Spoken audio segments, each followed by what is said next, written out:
ನಮಸ್ಕಾರ ಸ್ನೇಹಿತರೆ, ಇವತ್ತು ನಾವು ನಮ್ಮ ಕಿತ್ತೂರು ಕರ್ನಾಟಕ ಭಾಗದ ಒಬ್ಬ ಸಾಧಕನ ಒಂದು ಯಶೋಗಾಥೆಯನ್ನು, ಸಾಧಕ ಒಂದು ಕಥೆಯನ್ನು, ಸಾಧಕ ವ್ಯಕ್ತಿಯೊಂದಿಗೆ ಸಂಭಾಷಣೆಯೊಂದಿಗೆ ಸ್ಫೂರ್ತಿದಾಯಕ ವಿಚಾರಗಳನ್ನು ತಮ್ಮೊಂದಿಗೆ ಹಂಚಿಕೊಳ್ಳಲು ಇವತ್ತು ನಮ್ಮೊಂದಿಗೆ ಇದ್ದಾರೆ.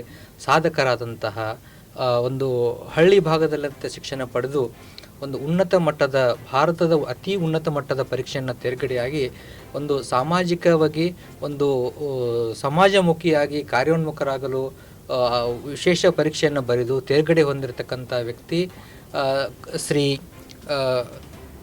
ಬಸವರಾಜ್ ಮಡಿವಾಳಪ್ಪ ಪಾಟೀಲ್ ಅವರು ಇವತ್ತು ನಮ್ಮ ಜೊತೆ ಇದ್ದಾರೆ.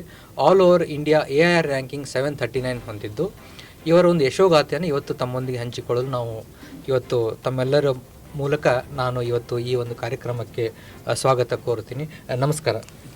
ಧನ್ಯವಾದಗಳು ಸರ್, ನೀವು ಹೇಳಿ, ನಿಮ್ಮ ಬಾಲ್ಯ ಹೇಗಿತ್ತು, ಯಾವ ಊರು? ಸರ್, ನಂದು ಮೂಲತಃ ನಾನು ಹುಟ್ಟಿದ್ದು ಬೆಳೆದಿದ್ದೆಲ್ಲ ಬೆಳಗಾವಿ ಜಿಲ್ಲೆ ಚಿಕ್ಕೋಡಿ ತಾಲೂಕು ಕಬ್ಬೂರು. ಅಲ್ಲೇ ನಂದು from first standard to 5th standard ನಾನು ಅಲ್ಲೇ ಗೌರ್ಮೆಂಟ್ ಸ್ಕೂಲಲ್ಲೇ ಮುಗಿಸಿದ್ದೆ ನಾನು. ಆಮೇಲೆ ನಾನು ಅದಾದಮೇಲೆ ನವೋದಯ ವಿದ್ಯಾಲಯ ಪರೀಕ್ಷೆಯಲ್ಲಿ ಅಲ್ಲಿ ತೇರ್ಗಡೆಗೊಂಡು ನಾನು 5th standard to 10th standard ಅಲ್ಲೇ ನಾನು ರೆಸಿಡೆನ್ಷಿಯಲ್ ಸ್ಕೂಲಲ್ಲಿ ಅಲ್ಲೇ ಓದಿದ್ದೆ. ಅದಾದಮೇಲೆ ನಮ್ಮದು PUC ಬಂದು SDMPU ಕಾಲೇಜ್ ಧಾರವಾಡಲ್ಲಿ ಮುಗಿಸಿ, ಅದಾದಮೇಲೆ ನನ್ನ ಗ್ರ್ಯಾಜುಯೇಷನ್ ನಾನು ಮೆಕ್ಯಾನಿಕಲ್ ಇಂಜಿನಿಯರಿಂಗ್ ದೇಶಪಾಂಡೆ ಕಾಲೇಜ್ ಹಳೆಯಾಳಲ್ಲಿ ಮುಗಿಸಿದ್ದೆ. ಹಾಂ ಸರ್. ಆಮೇಲೆ ಇಂಜಿನಿಯರಿಂಗ್ ಮುಗಿಸಿ ಇಂಜಿನಿಯರಿಂಗ್ ಮುಗಿಸಿ ನಂದು 2019ರಲ್ಲಿ ಇಂಜಿನಿಯರಿಂಗ್ ಮುಗೀತು. ಅದಾದಮೇಲೆ ನಾನು UPSC ಪರೀಕ್ಷೆ ಓದಿ ಅಲ್ಲಿ ಅದರಲ್ಲೇ ತೇರ್ಗಡೆಗೊಂಡು ಸಮಾಜಕ್ಕೆ ಕೆಲಸ ಮಾಡ್ಬೇಕಂತ ಹೇಳಿ 2019ರಿಂದ ಪ್ರಿಪೇರ್ ಮಾಡ್ತಿದ್ದೀನಿ ಸರ್. ಓಕೆ. ತಂದೆ ಏನು ಮಾಡ್ತಾರೆ? ಸರ್, ನಮ್ಮ ತಂದೆ ನಿವೃತ್ತ ಶಿಕ್ಷಕರು. ಅಲ್ಲೇ ಕಬ್ಬೂರಲ್ಲೇ ಅವರು ಶಿಕ್ಷಕರಾಗಿದ್ದರು. ಅಲ್ಲೇ ನಿವೃತ್ತಿ ಹೊಂದಿ ಈಗ ನಾವು ಬೈಲಹೊಂಗಲ ತಾಲೂಕು ಮೇಕಮಾಡಿಯಲ್ಲಿ ಸೆಟ್ಲ್ ಆಗಿದ್ದೀವಿ. ತಾಯಿಯವರು ಗೃಹಿಣಿಯವರು. ಓಕೆ, ಗೃಹ ಕೆಲಸ ಮಾಡ್ತಾರೆ. ಈ ಒಂದು ಪರೀಕ್ಷೆಗೆ ಉತ್ತೀರ್ಣರಾಗಲು ಅಥವಾ ಪ್ರಾರಂಭಿಸಲು ನಿಮಗೆ ಪ್ರೇರಣೆ ಅನ್ಬೋದು, ಅಥವಾ ಈ ಒಂದು ಗುರಿಯ ಅವಕಾಶವನ್ನು ಮೊದಲನೇಯಾಗಿ ನಿಮ್ಮ ಅಲ್ಲಿ ಬೀಜವನ್ನು ಬಿತ್ತಿದವ್ರು ಯಾರು? ಸರ್, ಹಂಗೆ ಮೊದಲಿಂದ ಚಿಕ್ಕವನಿದ್ದಾಗಿಂದನೂ ಹೇಳೋದಂದರೆ ನಮ್ಮ ಗ್ರ್ಯಾಂಡ್ ಫಾದರ್, ನಮ್ಮ ಅಜ್ಜ ಅವರು ಅವರು ಮೇಕಲ್ ಮಾಡಿ ಬಾಮಪ್ಪ ಗಣಾಚಾರ್ಯ ಅಂತ ಅವರು ಯಾವಾಗಾದರೂ ಹೇಳ್ತಿದ್ರು, ನಂಬರ್ ಹೆಚ್ಚು ಪಾಸ್ ಆಗು, ಒಳ್ಳೆ ಕೆಲಸ ಮಾಡು, ಆಫೀಸರ್ ಆಗು ಅಂತ. ಅವರು retired agriculture officer. Okay. Ganacharya ಅಂದ್ರೆ ಅಜ್ಜ, ತಾಯಿಯ ತಂದೆ. ತಾಯಿಯ ತಂದೆ ನಿಮಗೆ ಪ್ರೇರಣೆ? ಹೌದು, ಅವ್ರು ಯಾವಾಗಿದ್ರು ಹೇಳ್ತಿದ್ರು ಒಳ್ಳೆ ಆಫೀಸರ್ ಆಗಂತೇಳಿ. ನಾವು ಅವಾಗೆಲ್ಲ ಕೇಳಿ ಹೌದು ಹ್ಞೂ ಹ್ಞೂ ಹ್ಞೂ ಅಂತಿದ್ವಿ. ಇಂಜಿನಿಯರಿಂಗ್ ಮುಗಿಯೋತನೂ ನಮಗೆ ಈ ಕಡೆ ಫೀಲ್ಡಲ್ಲಿ ಇತ್ತು, ಮಾಡಿದರೆ ಆಗ್ಬೋದು, ಬಟ್ ಟಫ್ ಆಗುತ್ತೇನೋ ಅಂತ ಅನಿಸಿತ್ತು ನಮಗೆ. ಯಾಕಂದರೆ ನಾನು ಇಂಜಿನಿಯರಿಂಗ್ ಮುಗಿಸಿ ಇಂಜಿನಿಯರಿಂಗ್ ಬ್ಯಾಕ್ಗ್ರೌಂಡ್ದಿಂದ ಈ ಕಡೆ ಶಿಫ್ಟ್ ಆಗಬೇಕಂದ್ರೆ ಸ್ವಲ್ಪ ಸಮಯನೂ ತೊಗೊಳುತ್ತೆ ಅಂತ ಅನಿಸಿತ್ತು.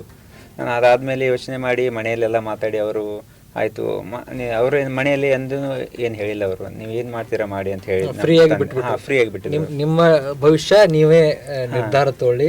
ನಮ್ಮ ತಂದೆಯವರಾಗಲಿ ತಾಯಿಯವರಾಗಲಿ ಫ್ಯಾಮಿಲಿ ಎಲ್ಲರೂ ಏನ್ ಮಾಡ್ತೀಯ ಮಾಡು, ನೀ ಏನಾದ್ರು ಒಂದು ಸಾಧಿಸ್ತೀಯ ಅಂತ ಗೊತ್ತು, ಏನ್ ಮಾಡ್ತೀಯ ಮಾಡು, ಫ್ರೀಯಾಗಿ ಬಿಟ್ಬಿಟ್ಟು. ಒಟ್ಟಿನಲ್ಲಿ ನಿಮ್ಮ ಅಜ್ಜನ ಆಶೀರ್ವಾದ, ಪ್ರೇರಣೆ ಅನ್ಬೋದು. ಹೌದೌದು. ಅವ್ರು ಇದಾರ? ಇವಾಗ ಏನ್ ಖುಷಿ, ಹೆಂಗೆ ಅವರ ಇದು ಏನಿತ್ತು? ಅವ್ರಿಗೆ ತುಂಬಾ ಖುಷಿ ಆದ್ರೆ ಅವ್ರು ಯಾವಾಗಿದ್ರು ಹೇಳ್ತಿದ್ರು ನೀನ್ ಪಾಸ್ ಆಗ್ತೀಯಾ ಅಂತ ಹೇಳಿ. ಅವ್ರ ಪ್ರೇರಣೆ ಇನ್ನ ಹೋಗಿ ನಾನು ನಾಳೆ ಹೋಗಿ ಅವರಿಗೆ ಭೇಟಿಯಾಗಿ ಅವರು ಖುಷಿಯನ್ನು. ಫಲಿತಾಂಶ ಪ್ರಕಟ ಆದ್ಮೇಲಿಂದ ನೀವು ಊರಿಗೆ ಹೋಗಿಲ್ಲ? ಇಲ್ಲ, 3 ದಿನ ಆಯ್ತು ಈಗ ಹೋಗಿ, ಇನ್ನ ಹೋಗಿಲ್ಲ ಸರ್.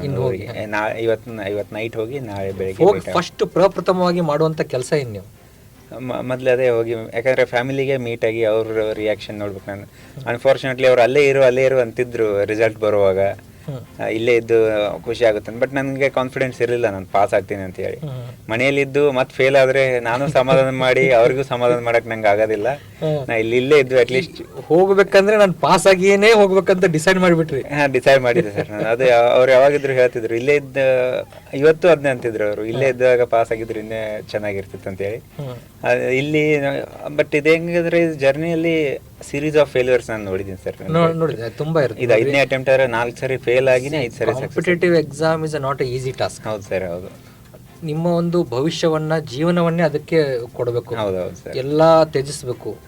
ಆಸೆ ಆಕಾಂಕ್ಷೆಗಳು ಎಲ್ಲ ತ್ಯಜಿಸಿ ಅದಕ್ಕೇನಾದರೂ ಕಷ್ಟಪಟ್ಟು ನಿರಂತರ ಪ್ರಯತ್ನದಿಂದ ಮಾತ್ರ ನೀವು ಕಾಂಪಿಟೇಟಿವ್ ಎಕ್ಸಾಮ್ ಕ್ರ್ಯಾಕ್ ಮಾಡ್ಬೋದು. ನಿಜ ಸರ್, ನಿಜ. ಕಾಂಪಿಟೇಟಿವ್ ಎಕ್ಸಾಮ್ ಕ್ರ್ಯಾಕ್ ಮಾಡೋದು ಅಷ್ಟು ಸುಲಭದ ವಿಷಯ ಅಲ್ಲ. ಇಲ್ಲ ಸರ್, ಅದು ಈಗ ಅದು ನಿಮ್ಗೆ ಅನುಭವ ಆಗಿದೆ. ತುಂಬ ಅನುಭವ ಇದೆ ಸರ್. ಅಂದರೆ ಅದೇ ಅಂದರೆ ನಾನು ಈಗ ನಮ್ಮ ಸ್ಟೇಜ್ ಹೇಗಾಗಿಬಿಟ್ಟಿದೆ ಅಂದರೆ ಎಕ್ಸಾಮ್ ಬರೆದ್ವಿ, ಪಾಸ್ ಆಗಲಿ ಫೇಲ್ ಆಗಲಿ ನೆಕ್ಸ್ಟ್ ಏನಿದೆ ಅದನ್ನ ಪ್ರಿಪೇರ್ ಮಾಡಲೇಬೇಕು ಅಂತ ಹೇಳಿ. ಯಾಕಂದರೆ ಫಲಿತಾಂಶ ನಮ್ಮ ಕೈಯಲ್ಲಿ ಇರೋದಿಲ್ಲ. ಇಂಟರ್ವ್ಯೂ ಕೊಟ್ಟು ಬಂದಮೇಲೆ ಆಯ್ತು ಆದರೆ ಆಯಿತು ಒಳ್ಳೆಯದು, ಇಲ್ಲಾಂದರೆ ಮತ್ತೆ ಏನಾದರೂ ಇದು ಮಾಡಲೇಬೇಕಂತ ಹೇಳಿ ಹಂಗಿದ್ದೆ ನಾನು.